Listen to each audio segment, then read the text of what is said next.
guys. Welcome to see you again on the channel that will provide you with information about the world, especially boxing and MMA. The sport of MMA has been on the rise lately. Whether it's fights broadcast on television or through famous names like Khabib Nurmagomedov or Conor McGregor. The UFC match was a case in point when Khalil Rountree fought Modestas Bukauskas at UFC Vegas 36, where the battle was successfully won by Roundtree. However, the end of the match turned out to be controversial. Not because of his victory, but because of one of the kicks used by Roundtree to beat Bukauskas.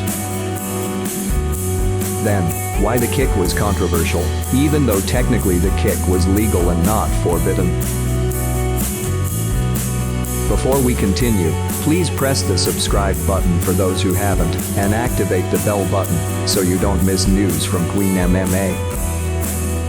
The main card match at UFC Vegas 36 was held on Sunday, 5 August 2021.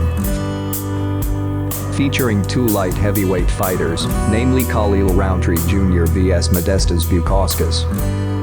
In the early rounds, Rountree was able to make good shots, even Bukauskas' nose looked crooked and bleeding. But in fact, it did not make Bukauskas back down in the slightest, until finally the second round.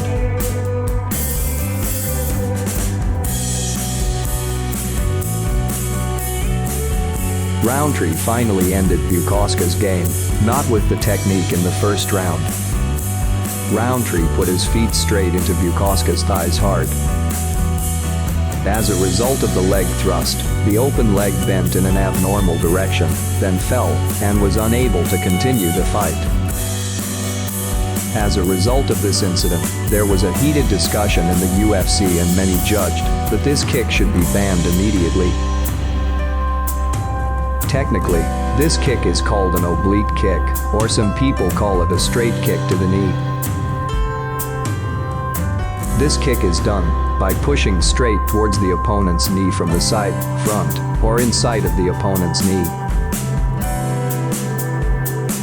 The heat of this controversial kick is very natural, because this kick can make a fighter's career end faster.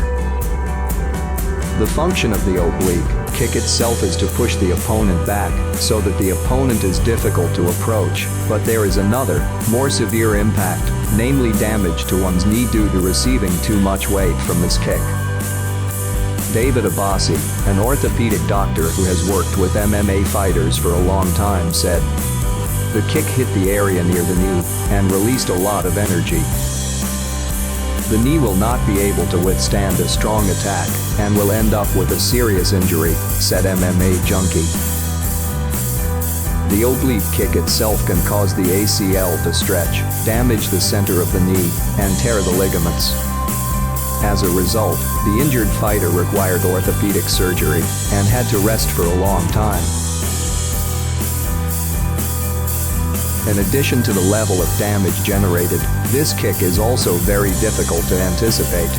That's because this kick is straightforward. As a result, the opponent can't even predict and anticipate whether it will be a down kick or an up kick.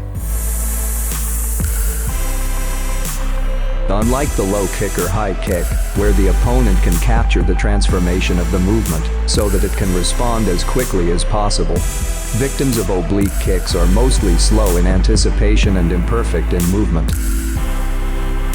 We can see that, when a fighter uses this technique, the opponent tends to be late in making defensive moves. UFC fighters who are often seen using this technique include Jon Jones, Tony Ferguson, and Anderson Silva. But Jon Jones is the one who seems to use this technique the most. Then how do the athletes respond to the oblique kick in MMA, especially the UFC athletes? Some fighters say that oblique kicks should be prohibited for the safety of the fighters and make this action an illegal act. However, it turns out that not a few fighters agree with this kick and consider it legitimate to be used in the octagon ring. We need that. If you ban that, you have to ban knee bars. There's a lot of other stuff you got to ban. I don't think that there should be banned. I think that should be allowed. The way I understood it before, that was illegal.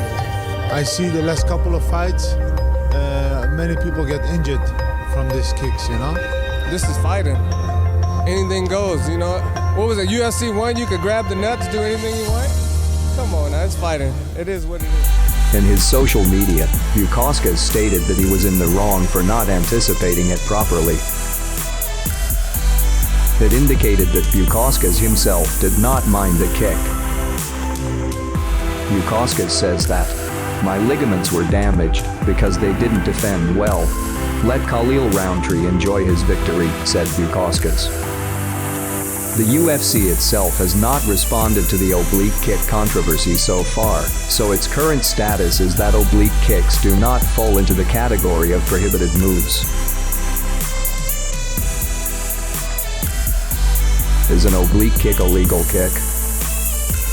Given that MMA is a martial arts sport that requires fighters to attack and defend. In fact, there are even many other moves that are no less dangerous, such as knee-to-head attacks and other attacks aimed at the opponent's head. So the risk of injury in MMA is very large. Should we forbid knee attacks, but allow head attacks that have a greater risk impact? In your opinion, guys, should oblique kicks be included in the forbidden type of movement? Share your opinion below.